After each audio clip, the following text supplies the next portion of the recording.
By virtue of the authority conferred on me as Vice-Chancellor, I now constitute this Assembly a congregation of the University of Cape Town. Please remain standing while we sing the national anthem.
Vice-Chancellor, I have the honor to invite Keenan Hendrickse, the SRC Vice President External, to read the university dedication.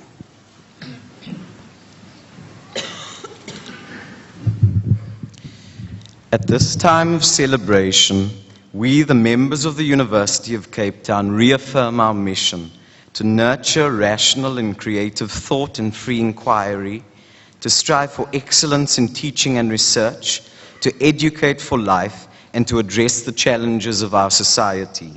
We undertake to advance these ideals in a spirit of freedom and responsibility, and through consultation and debate.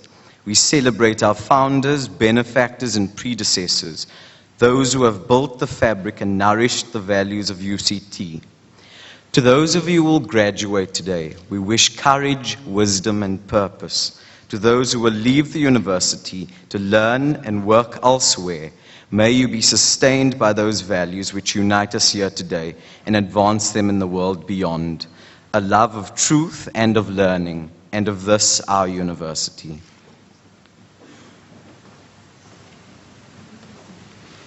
Please be seated.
I'd like to thank all of the musicians that have participated here this afternoon.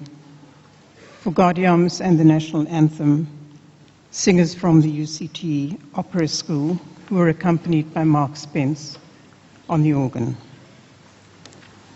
To Bongiwe Nakani for her performance, a wonderful performance of Climb Every Mountain.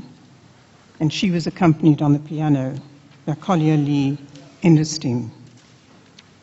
Bongiwe had the honor of performing this song at the opening of the World Health Organization meeting in New York last year. Congratulations.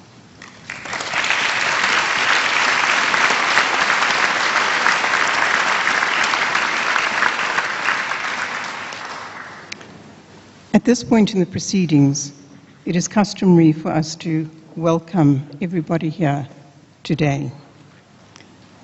In the first instance, we need to welcome, of course, the graduates, but also their family and friends who have joined them here for this momentous occasion of pride and achievement.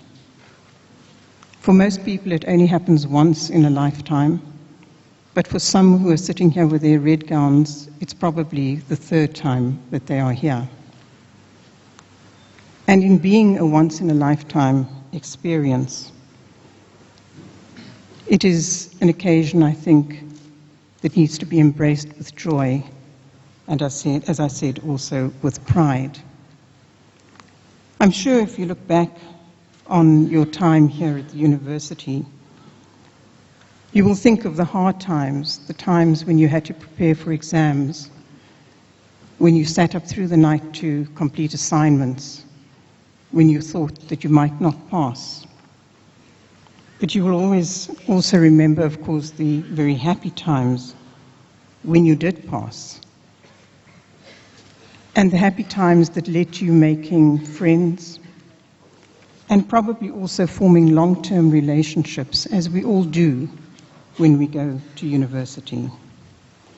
So obviously, while it's an educational experience for you to have been here, it has also been socially very significant.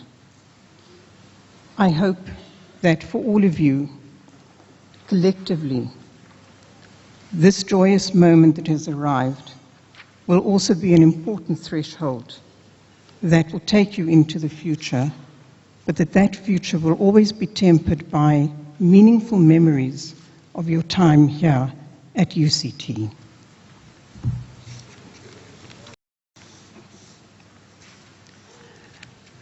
Okay, I'm going to introduce the guest speaker today, and to welcome him here on this occasion, the Minister of Science and Technology, Derek Hanekom. Derek has a very impressive, but also very interesting history, having worked in various organizations and on farms, both locally and abroad. He matriculated here in Cape Town from the Hoërskool Jan van Riebeeck, which is in the City Bowl, where he also lived. Following his mandatory national service, he spent time abroad, where he became politically active on his return to South Africa. He was arrested after a 1976 candlelight demonstration at John Foster Square, later serving a prison sentence from 1983 to 1986 for providing the ANC with information on the Apartheid Defense Force's attempts to overthrow the Mozambican government through the rebel movement Renamo. While waiting in 1987 for his wife Trish to be released from prison, Derek worked with the trade union movement in Johannesburg, and following their deportation to Zimbabwe, he served as a coordinator of the Popular History Trust in Harare from 1988 to 1990.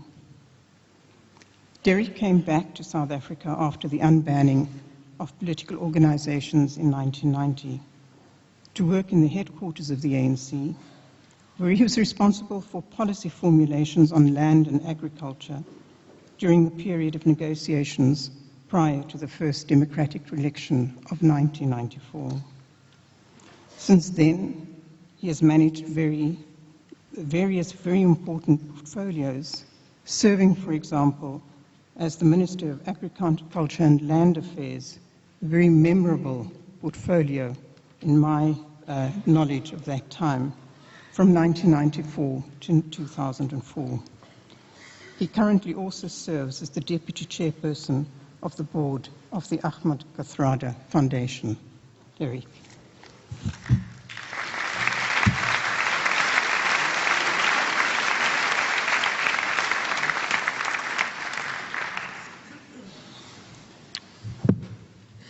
Well, I guess now you know who I am.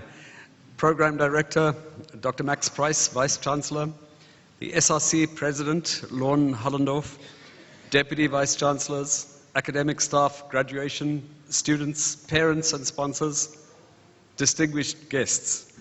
Today is a defining moment in your lives, and I am truly honored and very pleased to have been asked to address you. It is always a little daunting to stand in front of so many people who represent the future of our country, and in fact, the world, together with those who have been their teachers and mentors. For me, as Minister of Science and Technology, such occasions are of particular significance because our department relies very heavily on skills such as yours to assist us with the development of our country. For many of you, this is probably your first graduation. For some, it is your second, third, or maybe even fourth. If you are graduating for the first time, you probably think nothing can be more significant than today's ceremony.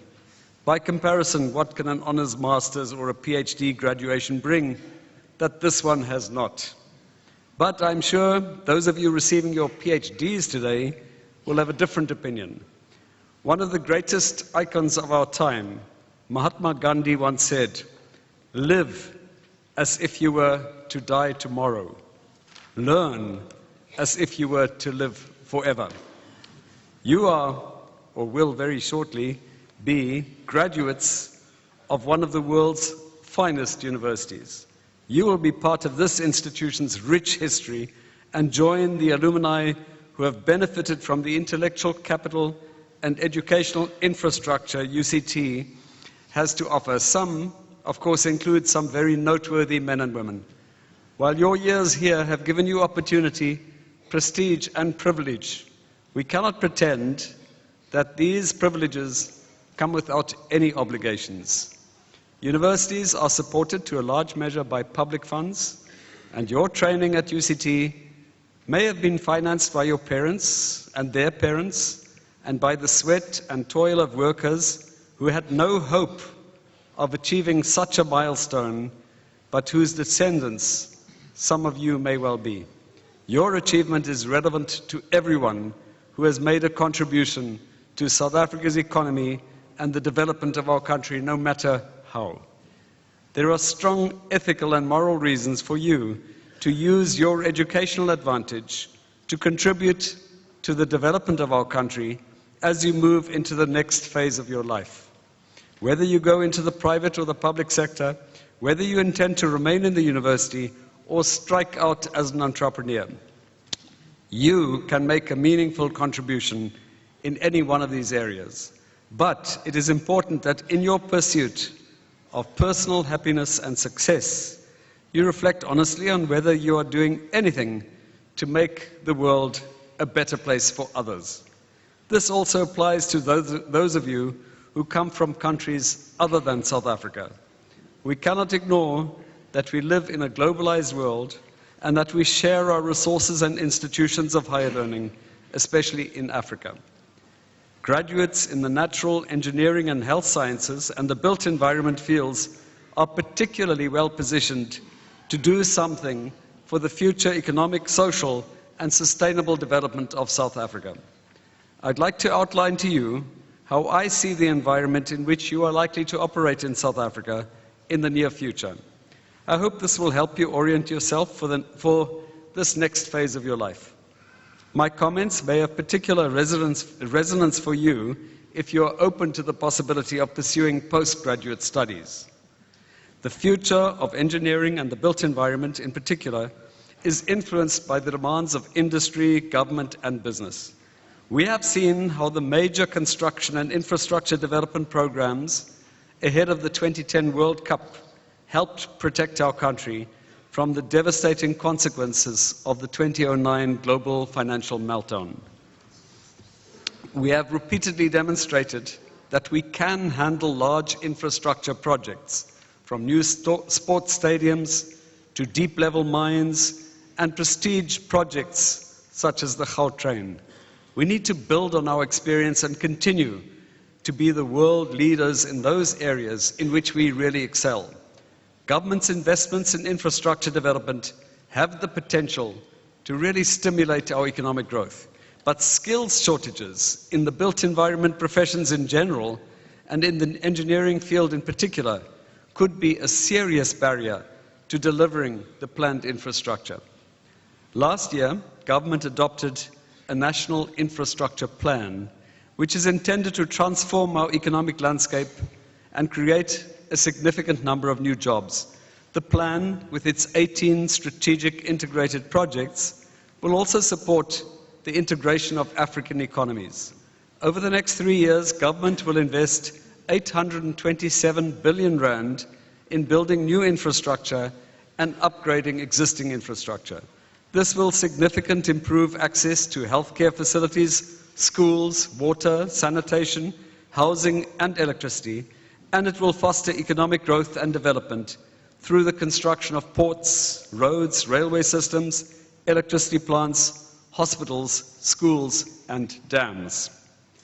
One of these strategic integrated projects is the Square Kilometre Array radio telescope, the SKA, which I'm sure all of you have heard of, the bulk of which will be hosted by South Africa and 8 African partner countries.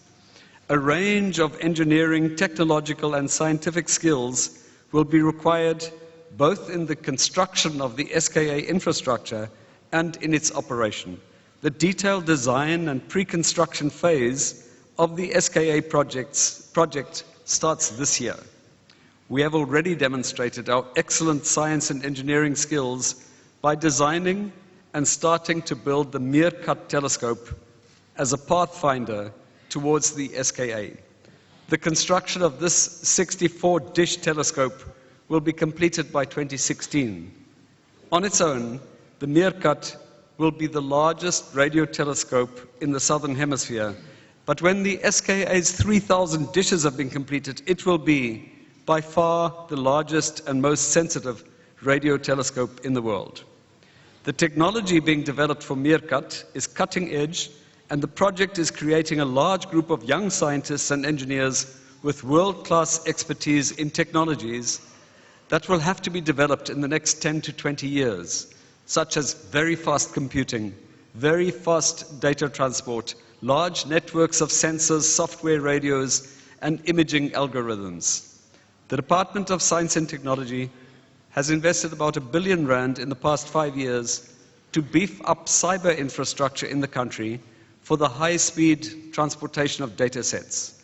A national center for high-performance computing has been established just down the road from UCT in Rosebank, and 139 research and educational sites in the country have been connected to a high-speed network through the South African National Research Network, better known as SANREN. This network has virtually eliminated the digital divide between urban and remotely located institutions. Through SANREN, rural universities are now just as able to participate in global experiments as urban universities. The investment in SANREN has reduced internet costs for participating institutions, now listen to this one, by a factor of more than 10. And we will shortly be spending a further 600 million rand to upgrade SANREN capacity even further. In addition to these cyber infrastructure investments, in the next 3 years, my department will also be investing about 1.6 billion rand in research infrastructure and equipment that is not related to the SKA. These investments are part of government's commitment to growing science and technology in South Africa and to playing a catalytic role in the scientific development of the continent. In fact, government spending on science and technology has increased faster in the past few years than overall government spending. Of course, all of this is tremendously exciting, but none of this would be possible without well-trained human resources. South Africa is desperately short of people with the sort of skills a modern economy requires to prosper in a globalized world where information and communication technology is ever present, where the value of information is beginning to surpass the value of natural resources, where it can seem as if services are being provided by a company just down the road when in fact it is on the other side of the world. The high-level skills our country needs for growth will come from you and other students like you. With almost a third of our entire budget of 6 billion rand spent on human capital development, my department is the biggest single source of public support for postgraduate studies and the development of the next generation of researchers. For instance, we currently spend about 400 million rand per annum on postgraduate bursaries, and we will be doubling this from 2015. The department has adopted and embraced the globally accepted notion of a PhD as a driver of innovation and global competitiveness, given the skill set that a PhD requires. We also know that higher qualifications lead to higher income levels, and local and international studies show that this correlation is more pronounced at master's and doctoral levels. We have established 2 premier programs to support established researchers in their efforts to produce more research and train more postgraduates. The South African Research Chairs Initiative provides 1.5 million to 2.5 million rand per annum each to 150 world-class professors, while the Centre of Excellence program will soon support 14 centers to the tune of about 15 million rand each per annum for a minimum of 5 years and an extension of up to another 10 years. These interventions have played a very important role in the increase of doctoral graduates from what was 1,200 graduates in just 5 years ago to 1,700 today, and contribute significantly to the expansion of our country's research output. UCT, where we are today, this beautiful place, where some of you are for the very first time in your lives, this extraordinarily significant, symbolically important, beautiful building, has played a pivotal role in these achievements. The data speak for themselves. In 2011, UCT hosted 252 postdoctoral research fellows, more than a third of all South African postdoctoral candidates hosted by our universities. I am not a great proponent of international university rating scales, partly because they frequently ignore the contribution that universities make to the development and transformation of the societies and environments in which they exist. But nevertheless, given the importance attached to these ratings, we cannot completely ignore them, and it is pleasing to see that UCT continues to be rated as one of the top 200 universities in the world, the only one in Africa consistently on this list. Although it should be said that a number of our universities are in the top 1%. Number of our universities are in the top 1% of universities worldwide. For UCT, though, this has been possible for various reasons. In 2011, UCT was home to 31 A-rated researchers, and UCT's early 2012 number of NRF-rated researchers was 380, constituting an impressive 15% of all NRF-rated researchers in South Africa. UCT has more than 1/5 of the 154 research chairs awarded under the Research Chairs Initiative. It is home to 2 centers of excellence, one on catalysis and the other on birds as keys to biodiversity. And UCT has ties to two others, the Applied Center for Climate Change and Earth System Science at the CSIR, and the Center for Biomedical TB Research at the University of Stellenbosch. In addition, UCT's Department of Chemical Engineering houses the DST Catalysis Center of Competence, which is aimed at encouraging links between university-based research and development and the private sector. All of these have been the result of major investments by the Department of Science and Technology. Despite the immense contribution by UCT and our other universities to human capital development, South Africa still lags behind comparable countries in many human capital indices, such as the number of doctoral graduates per million of population or the number of engineers. Moreover, the demographics of our postgraduate student body are still skewed in an unsustainable way. We cannot build the long-term future research capacity of this country without ensuring that we are successful in growing the number of postgraduate students from the majority of our population, our black students, and we will not succeed in becoming a world leader in innovation, science, engineering, and technology unless we release the potential of all our people. For those of you who have not yet made firm plans to move into private sector jobs with your new degrees, I would strongly encourage you to consider pursuing a postgraduate research career. We need greater numbers of younger researchers to join the ranks of our more experienced but aging cohort of researchers. As I said, there is a strong correlation between doctoral degrees and income. I mention this even though I'm sure that future income potential is only one of several factors that will influence your choice about what to do next. I'm certain that the university, your lecturers and your professors are able to provide guidance and advice on this option, as is the National Research Foundation, whose details you can find on the internet. Please consider the possibility carefully.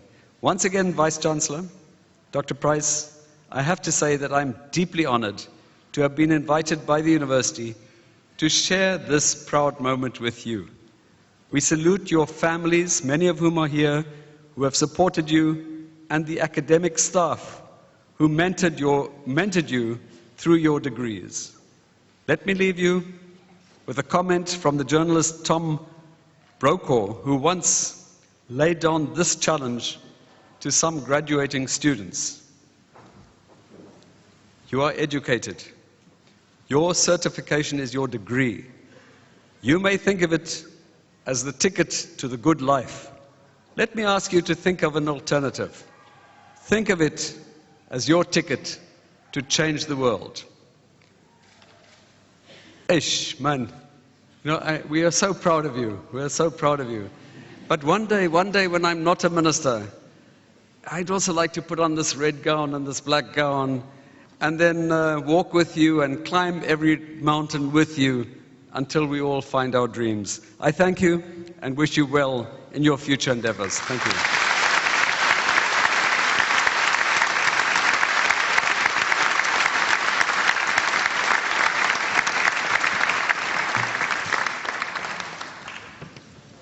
We need in turn to thank the Minister for his very kind words about our institution and its achievements. Thank you.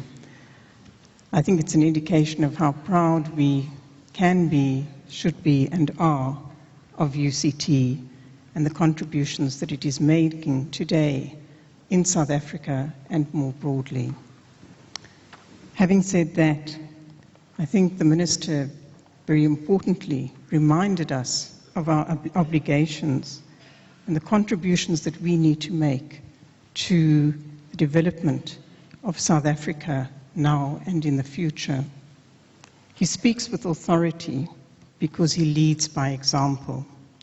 And I think that makes his words today more meaningful than they might have been from somebody else. Thank you. And thank you also for drawing attention to the role that UCT does and can continue to play in that future, not only through the research that it conducts, but also through the partnerships that it has developed, on the one hand, with state institutions and your department, and on the other, with private enterprise. We are very proud of ourselves, and we are very glad that you are too.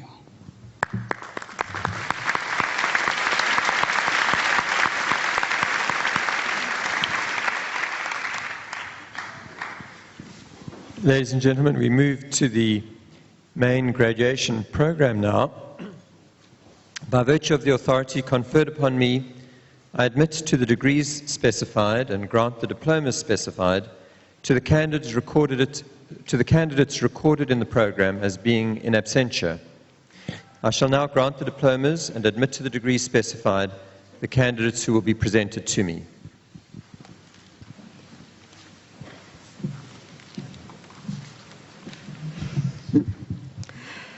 Ladies and gentlemen, I hereby invite health science graduates and members of the health science profession to join me in saying the health science declaration. You'll find it on page 12 of your program.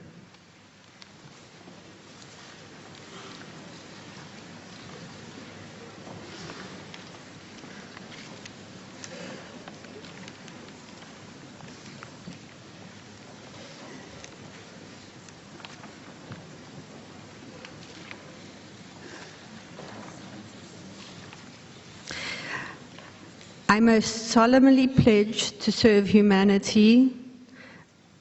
My most important considerations will be the health of patients and the health of their communities. I will not permit considerations of age, gender, race, religion, ethnic origin, sexual orientation, disease, disability, or any other factor to adversely affect the care I give to my patients. I will uphold human rights and civil liberties to advance health, even under threat. I will engage patients and colleagues as partners in healthcare. I will practice my profession with conscience and dignity. I will respect the confidentiality of patients, present or past, living or deceased. I will value research and will be guided by its conduct by the highest ethical standards. I commit myself to lifelong learning, and I make these promises solemnly, freely, and upon my honor. Thank you.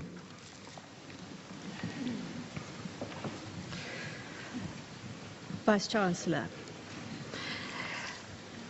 I have the honor to present to you for the postgraduate diploma in Healthcare Technology Management, Standile Charity Kuzwayo.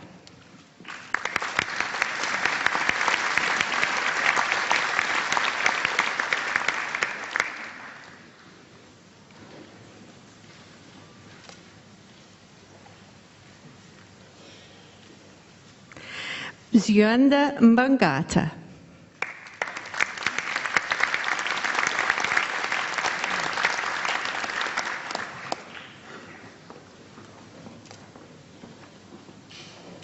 Zianda Zigai.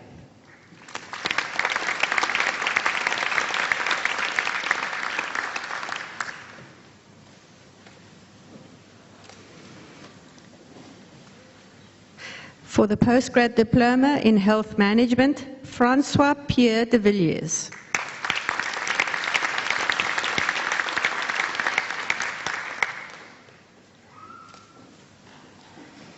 With distinction, Jacques Donovan Theo Hendricks.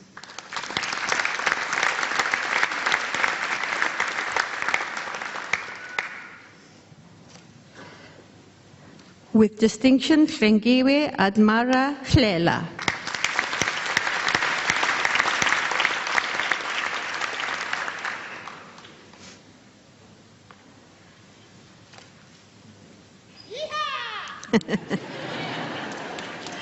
Kelvin Arthur Johnson.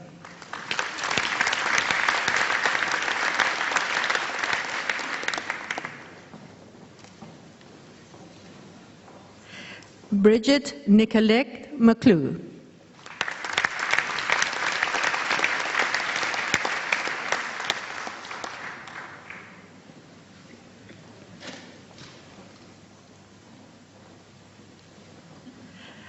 With distinction, Marianne Malherbe.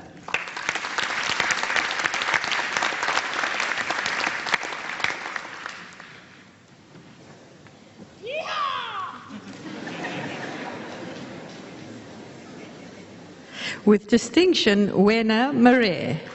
Wena Marais.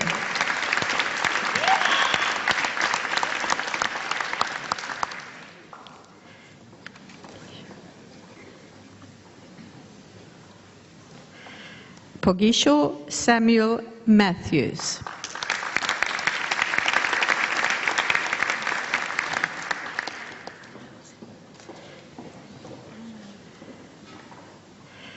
Kenilwe Cynthia Modise.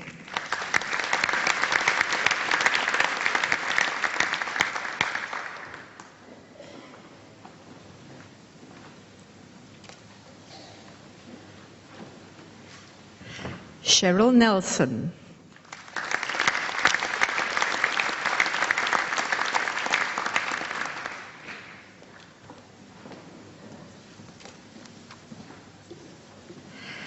Numkosi Lungile Pakati.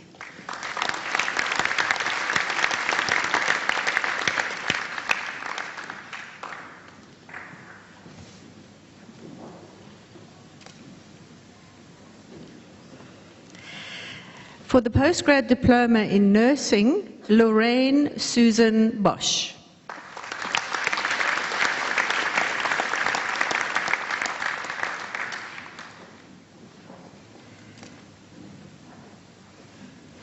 Madeline Ruby Kroos.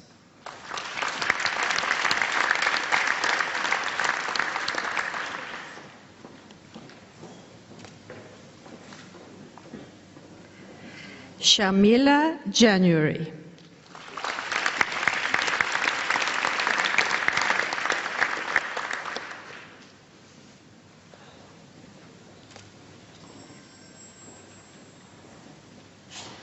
Vuyelwa Kili.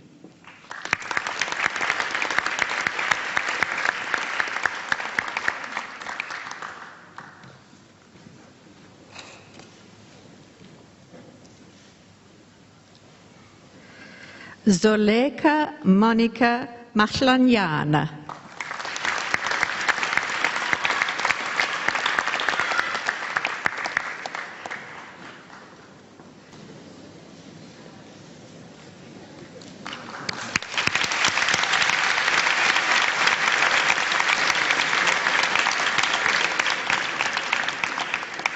For the postgrad diploma in palliative medicine, Mbongiwe Mambisa Sipamla.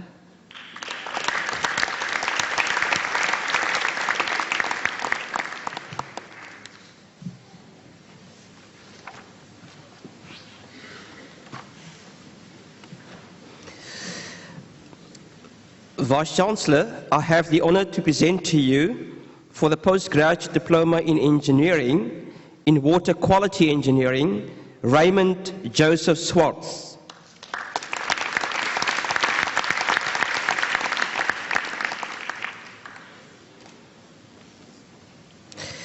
For the degree of Bachelor of Architectural Studies, Katerina Nina Malan.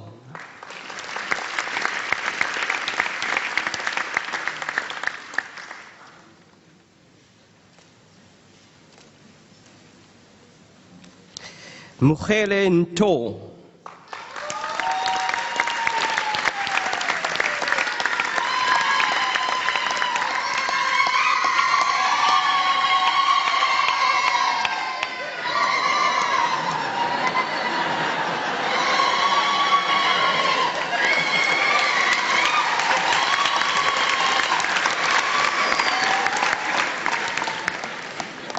Jean Sebastian Rolando.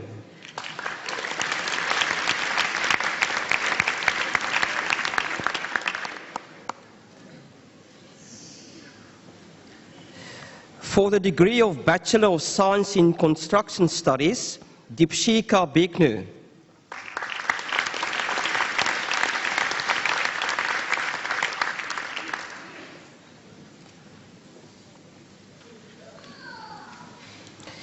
Michael Alfred Bowden.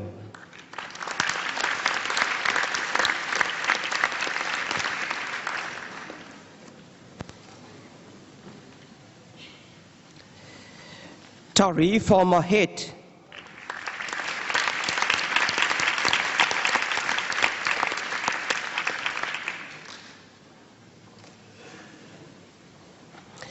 Afzal Razak.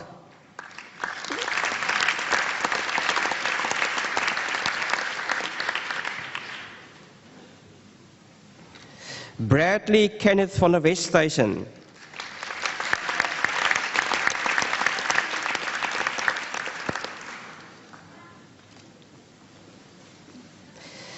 For the degree of Bachelor of Science in Engineering in Chemical Engineering, Kenioe Letsela.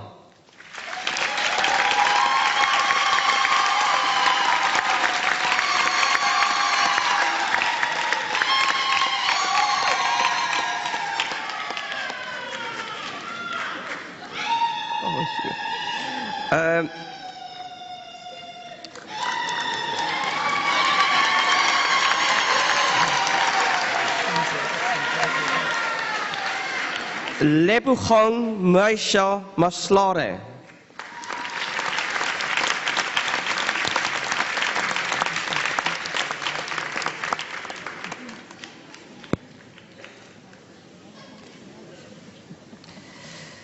For the degree of Bachelor of Science in Engineering in Civil Engineering, Chinju Pius.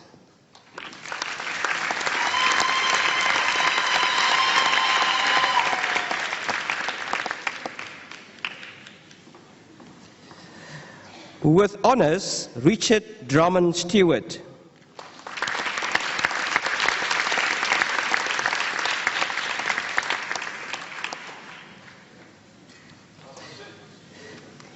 For the degree of Bachelor of Science in Engineering in Electrical Engineering, Ntukose Sonke Dlamini.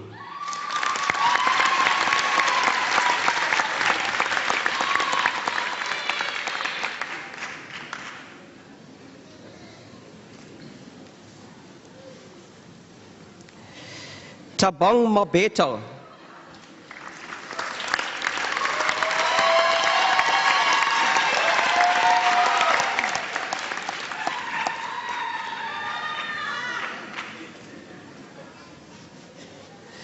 Rofiwa Ndo.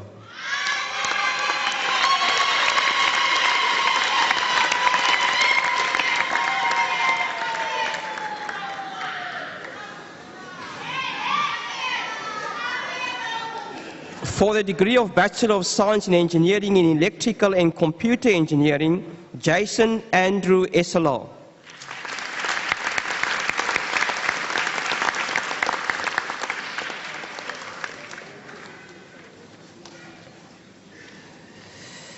In Electromechanical Engineering, Lechlochonolu Mahototane Bohole.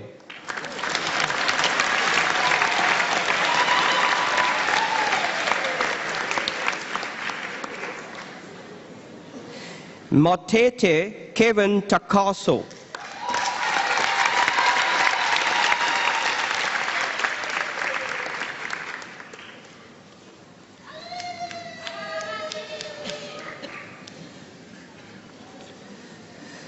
For the degree of Bachelor of Science in Engineering in Mechanical Engineering, Carrie Ann Airy.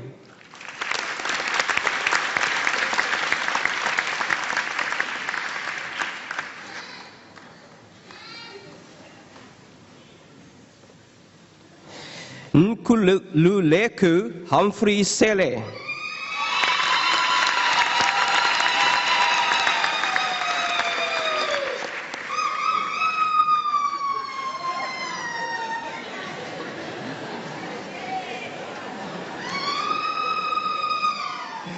Stephen Edward Dickinson.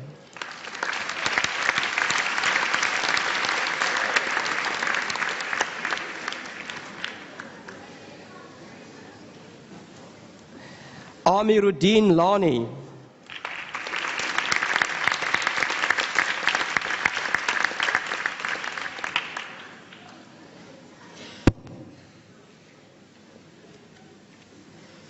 Nabil Yassin Muhammad.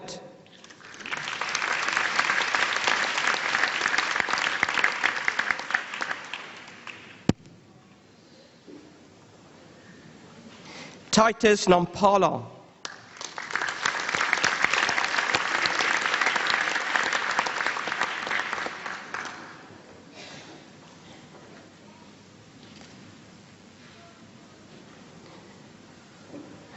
Anga Ngalo.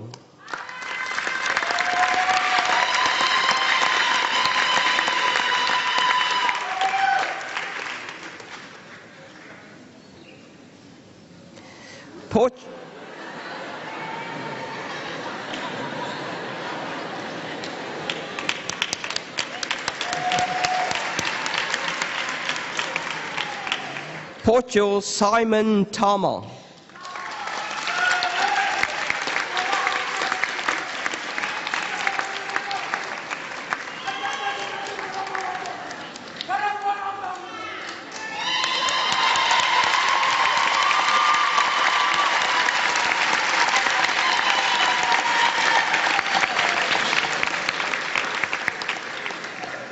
For the degree of Bachelor of Science in Property Studies, Mark Mitchell Duckett. For a thesis which focuses on the numerical modeling of hydrodynamics, gas dispersion, and mass transfer in an autoclave, Harish Appar.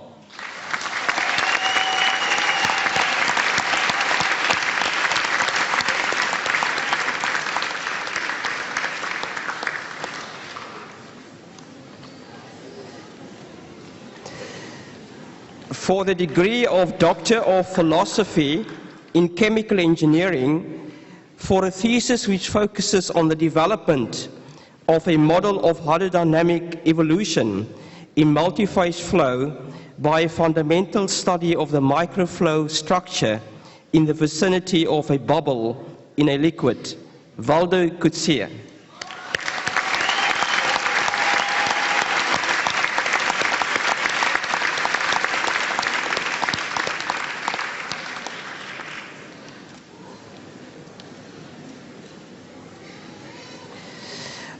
For the degree of Doctor of Philosophy in Chemical Engineering, for a thesis which focuses on modeling the circulation rate of tumbling mill charts from an in situ perspective, using data derived from positron emission particle tracking experiments, Darami Vandi von Kallen.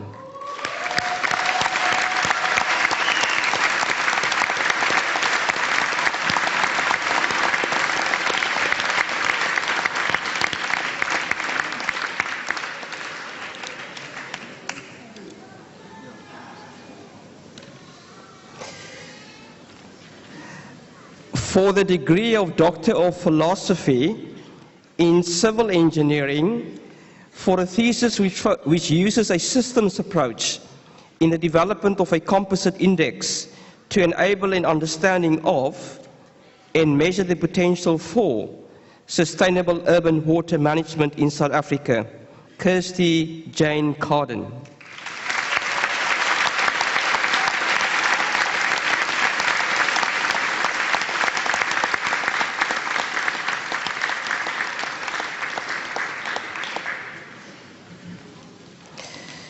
For the degree of Doctor of Philosophy in Civil Engineering, for a thesis which investigates the potential to increase the resource pool for financing infrastructure improvements in informal settlements by developing and applying a stated preference choice model to quantify the value of non-user benefits of improving water and sanitation in the cities of Kampala and Cape Town, Dorothy Coble.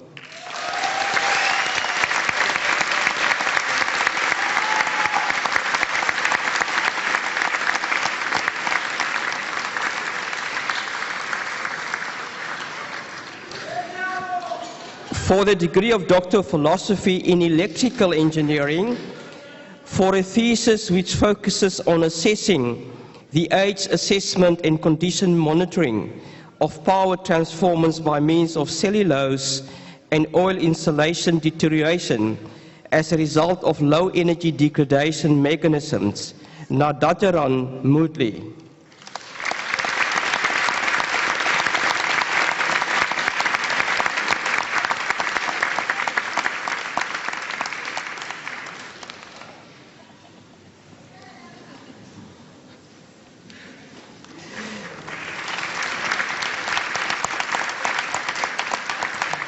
For the degree of Doctor of Philosophy in Electrical Engineering, for a thesis which provides a computational framework for cochlear modeling, allowing competing theories of hearing to be objectively compared and contrasted, Michael James Rapson.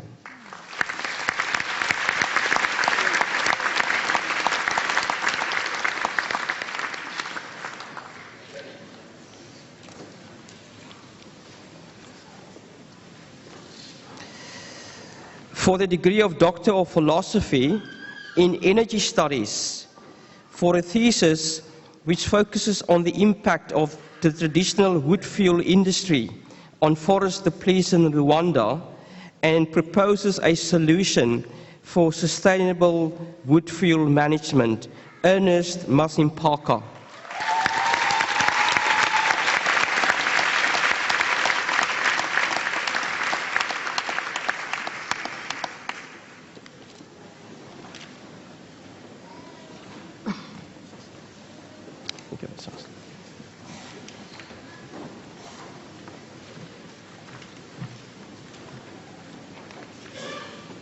Vice-Chancellor, I have the honor to present to you for the degree of Doctor of Medicine in Medicine for a thesis that addresses the improvement of implantable cardioverter defibrillator devices in pigs and people. Kevin Anthony Michael.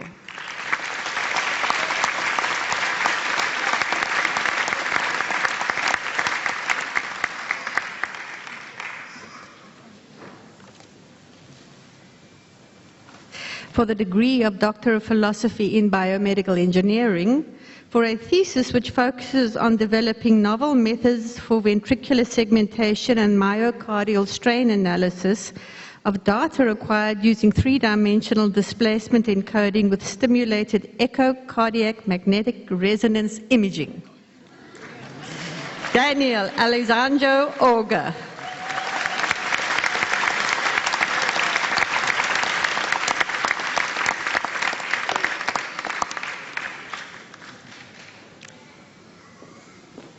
In biomedical engineering for a thesis which designs and evaluates a novel meniscal prosthesis of the knee based on composite materials of polycarbonate urethane and polyethylene fibers. Adijat Omowumi Inyan.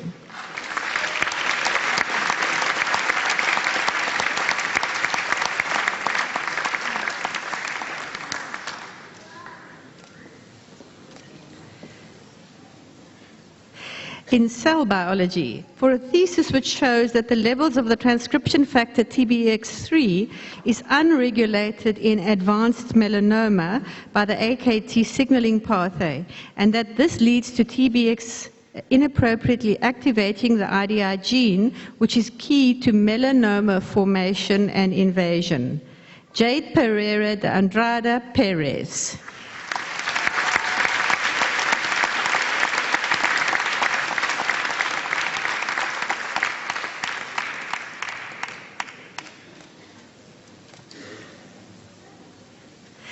In clinical science and immunology, for a thesis which investigates the role of interleukin-4R signaling on dendritic cells in a mouse model of cutaneous leishmaniasis, Ramona Herdeyal.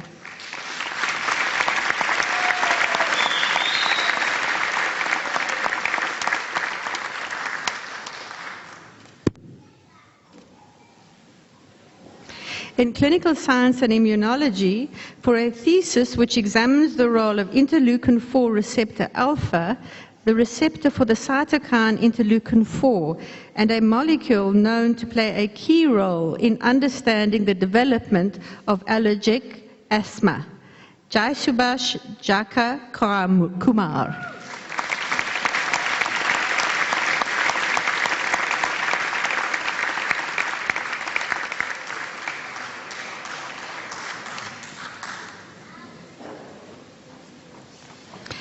In exercise science, for a thesis which investigates genetic susceptibility to Achilles tendinopathy with a particular focus on the sequence variants in genes encoding proteins of the extracellular matrix. Colleen Jane Saunders.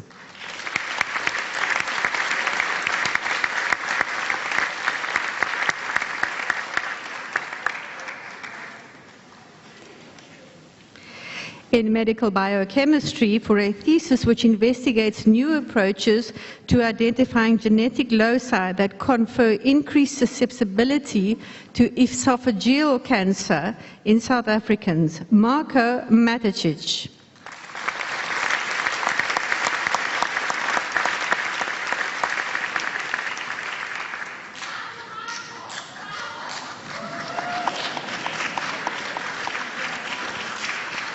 In medical microbiology, for a thesis which focuses on differences between strains of Mycobacterium tuberculosis in their ability to stimulate the innate immune response. Rajesh Sakar.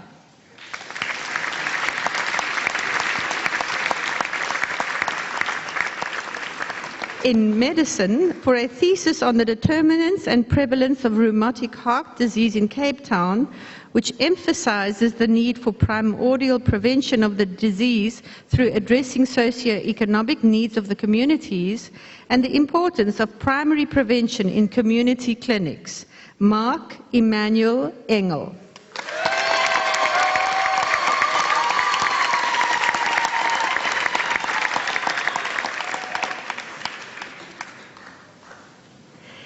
In medicine, for a thesis which shows that cardiovascular disease risk factors have increased since 1990 in black South Africans living in Cape Town, and that the health care that they have received requires urgent attention. Nashita Pierre.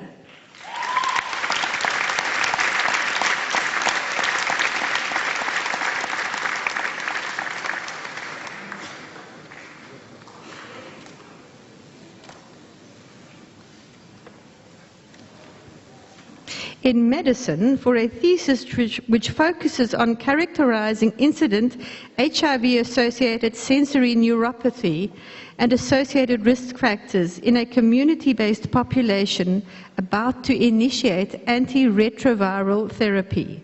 Johan Jacobus van der Walt.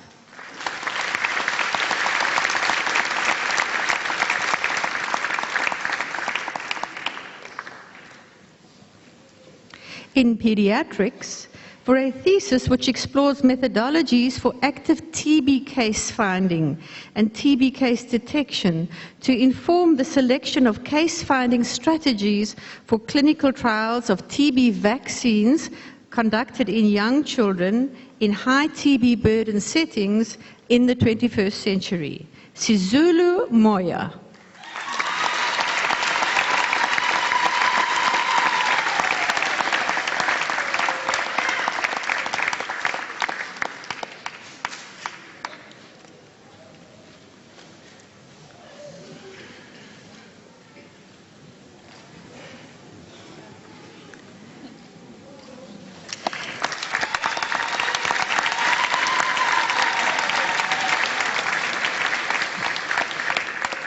In pharmacology, for a thesis which describes the pharmacokinetics and pharmacodynamics of drugs used for the treatment of tuberculosis in South African patients.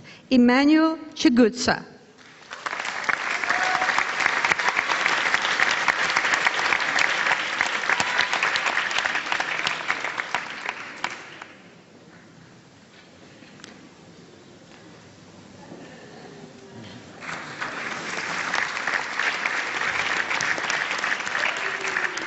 In physiology, for a thesis which provides novel insights into ambulatory physical activity, physical fitness and health in employed South African populations. Julian David Pillay.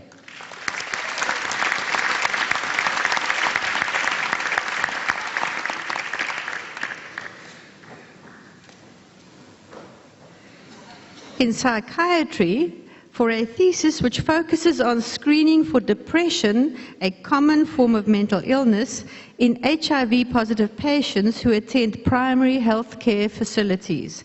Dickens Howard Akena.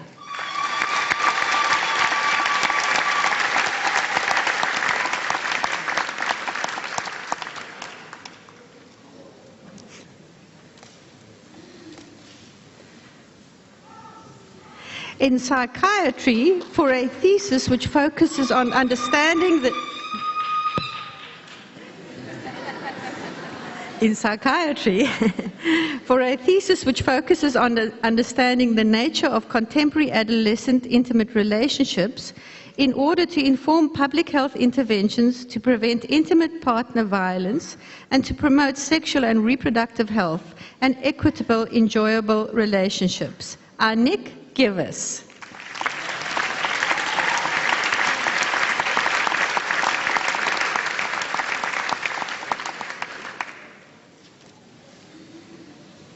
In psychiatry, for a thesis which documents the characteristics and contributing factors in pain in HIV/AIDS and reports on the success of a novel 6-week peer-led exercise and education intervention to manage pain in Amaxhosa women living with HIV/AIDS.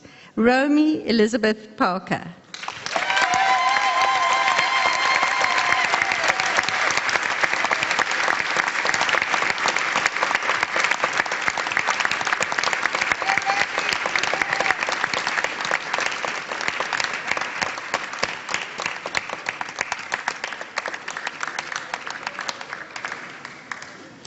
In public health, for a thesis which tests and demonstrates the effectiveness of an evidence-based workplace intervention to reduce risk from alcohol consumption and from alcohol-related sexual risk behaviors.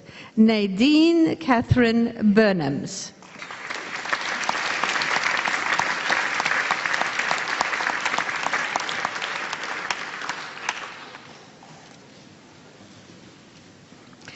In public health, for a thesis which characterizes the occurrence of tuberculosis in adolescents in preparation for clinical trials of new tuberculosis vaccines and to contribute to the control of tuberculosis spread amongst adolescents. Hassan Muhammad.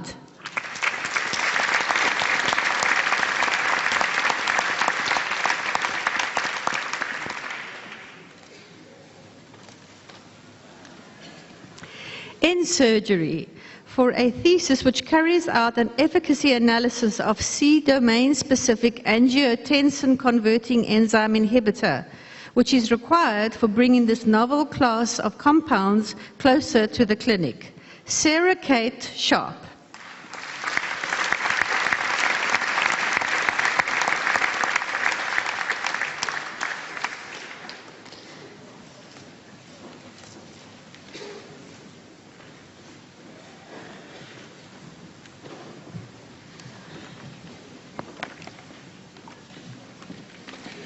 Vice-Chancellor, I have the honor to present to you for the degree of Doctor of Philosophy in Applied Mathematics for a thesis which focuses on the cosmological dynamics of modified gravity with the aim of providing a natural explanation for the late-time acceleration of the universe without the need for a cosmological constant or dynamical dark energy. Mohammed El-Sazli Seralakahim Abdul Wahab.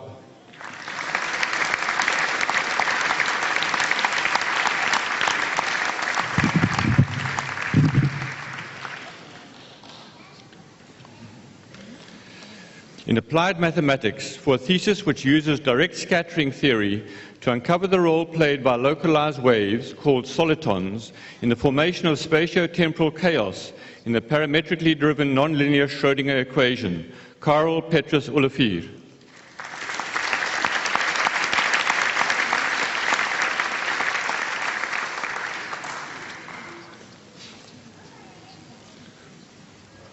In astronomy, for a thesis which focuses on characterizing long-term variations in optical and X-ray emission from the most luminous X-ray sources in the Magellanic Clouds, our nearest neighboring galaxies, Andrei Fitiovana Rajolimanana.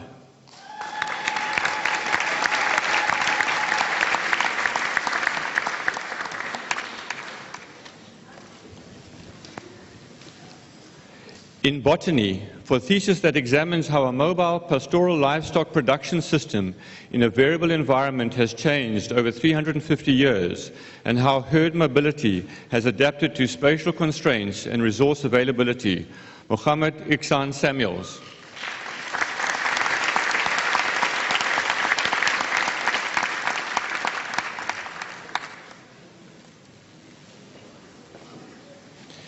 In chemistry, for a thesis which examines the preparation and characterization of new polynuclear platinum, ruthenium, rhodium, and iridium organometallic complexes and investigates their in vitro activities against different parasite strains and tumor cell lines, Princesa Chelin.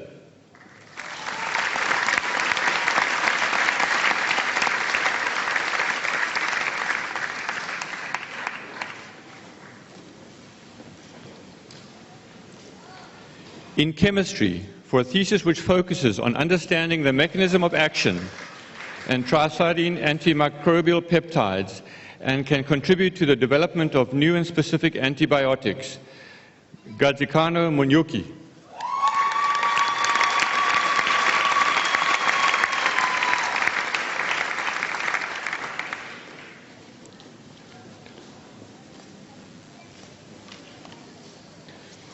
In chemistry, for a thesis which focuses on the application of pharmaceutical industry methods for assessing and predicting what the human body is likely to do to a medicine, and how new medicines are discovered, developed, and optimally used in the clinic, Rosalind Stella Telengwane.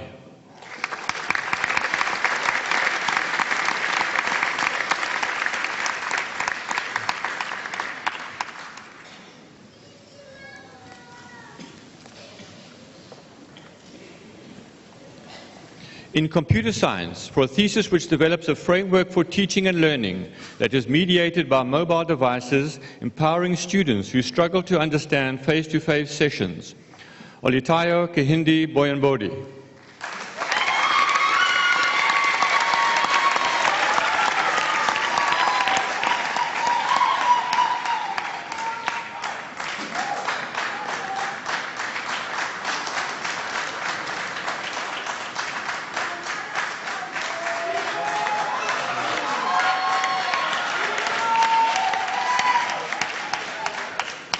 In computer science, for a thesis which focuses on designing cellular telephone technology with township communities, specifically for those seeking jobs, Sylvian Wanjiku Gitar.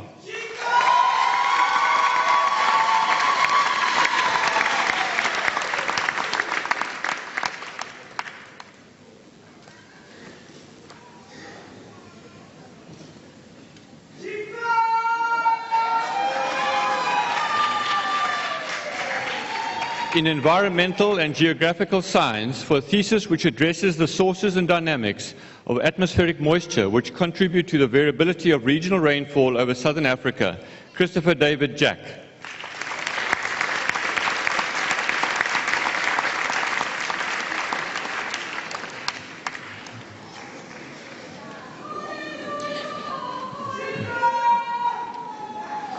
In environmental and geographical science, for a thesis which focuses on the effects on southern African temperature and precipitation of the tiny solid and liquid particles generated during man-made vegetation fires, Janito Amos Mara.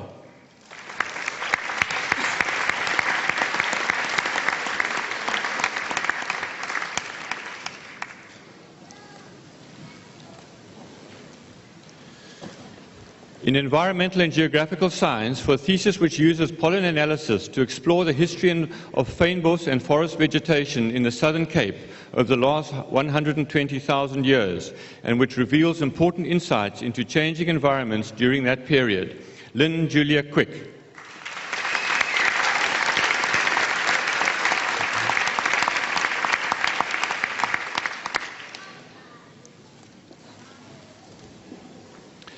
In molecular and cell biology, for a thesis which focuses on characterizing the structure of the South African colored population and identifying genetic and ethnic factors associated with susceptibility to tuberculosis, Emile Rugomika Chimusa.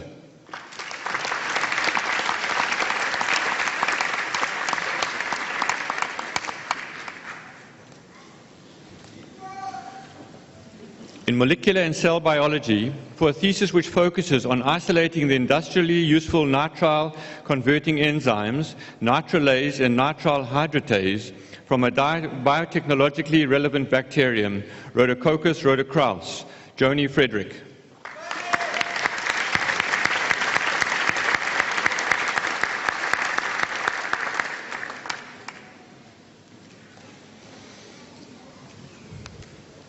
In physical oceanography, for a thesis which focuses on modeling the ocean variability in the form of cyclonic and anticyclonic eddies in the Mozambique Channel using the SWIM ocean model, Isufo Farao Mario Halo.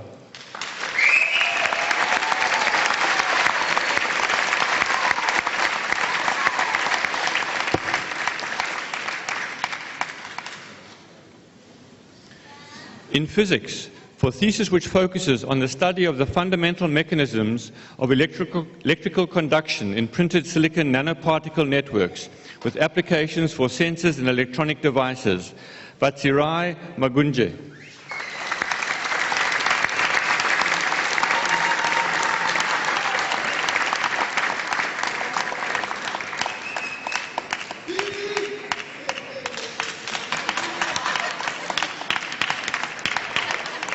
In physics, for a thesis in nuclear physics which characterizes the structure of octupole vibrational excitations of various atomic nuclei in the rare earth region, Maciej Andrzej Stankiewicz.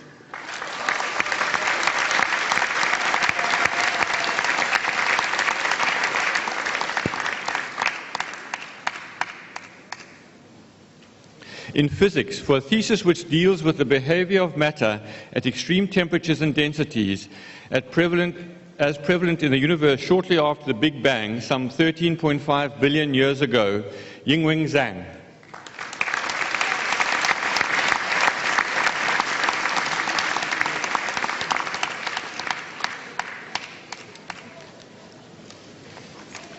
In zoology, for a thesis which revises the sea anemone fauna of South Africa, discovering 2 species new to science and several others new to the region, details the distribution patterns of each species and provides an illustrated identification guide to all known species. Megan Claire Laird.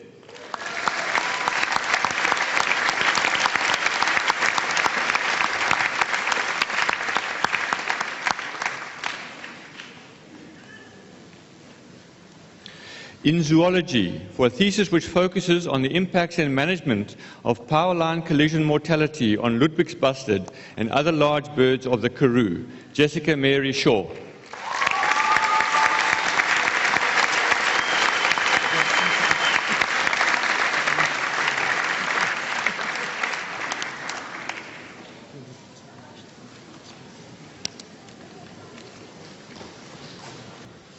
Ladies and gentlemen, graduates, new doctors, it's a long afternoon. This is a longer than usual graduation ceremony, but that's the price of success. These 50 or so doctoral graduates are probably amongst the largest cohort that we've had in one graduation, or must be close to the largest we've had.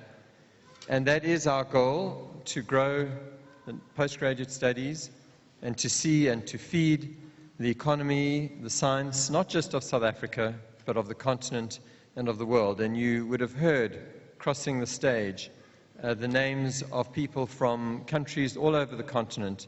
We're enormously proud that we are the destination of choice for so many of them, and they will go back and stimulate and support academia, science, technology, discovery, the economy across the continent, and we're part of that. Thank you all and congratulations for your huge achievements, the first degrees, the postgraduate diplomas, the masters, and the doctorates. Give yourselves another round of applause.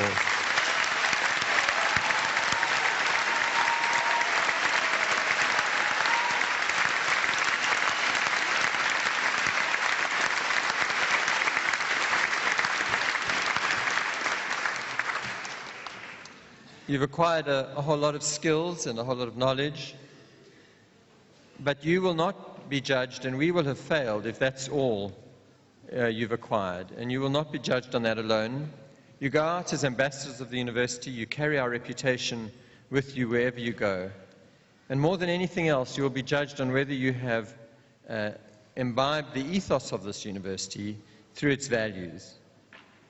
More important than just the knowledge is integrity, honesty as scientists, a commitment to improving the world, concerns with the wrongs and with injustice and inequality, and a commitment to doing something about that, taking responsibility, given this privilege that you've had, given that you recognize yourselves as part of a very small elite group that has had the opportunity to study at a university like the University of Cape Town. And at this level, you have a responsibility to help change the world, to make an impact. And we know that many thousands before you have done just that, and we are confident that you will do the same. As you become graduates, some of you for the first time of this university, you become members of the convocation of UCT, which is the body of graduates and diplomats, and you have a role to play in the continuity from the past through the present to the future.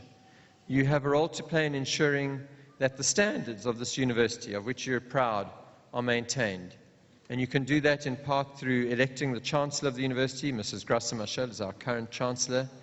You do that through electing members to the University Council, the governing body of the university, through giving us feedback at regular intervals when you think something's not right with the university and you want us to know, or when you want to have more information about what we're doing and why. And for that to happen, we beg you to keep in touch with us, to keep us informed as you go out into the world of your changing addresses and emails, so that we can send you our quarterly newsletters, we can keep you up to date. You're part of a family, and we hope you will always be proud to be UCT graduates, and we will have events, reunions, functions all over the world to include you and to ensure that you remain part of this family.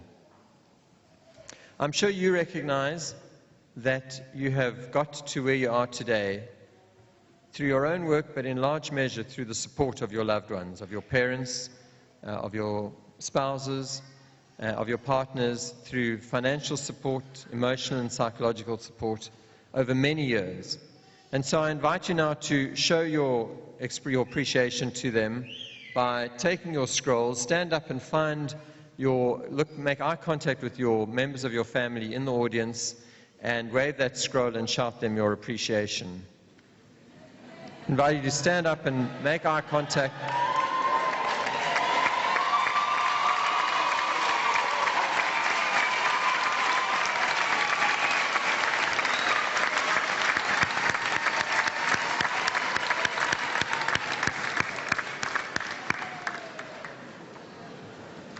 And I'm sure you know that you also owe a debt of gratitude to your faculty, to your supervisors and lecturers who are represented here on the stage, and I invite you to show your appreciation to them too.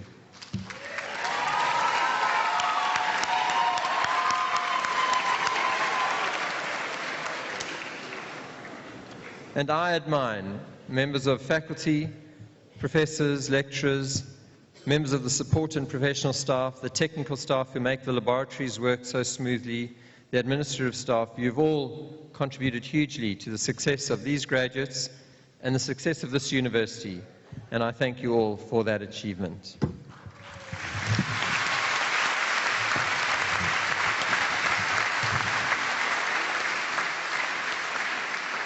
So finally, we've had a long ceremony, and it's time to go out and celebrate. You have a lot to celebrate for, and we wish you all the best. Go out and conquer the world.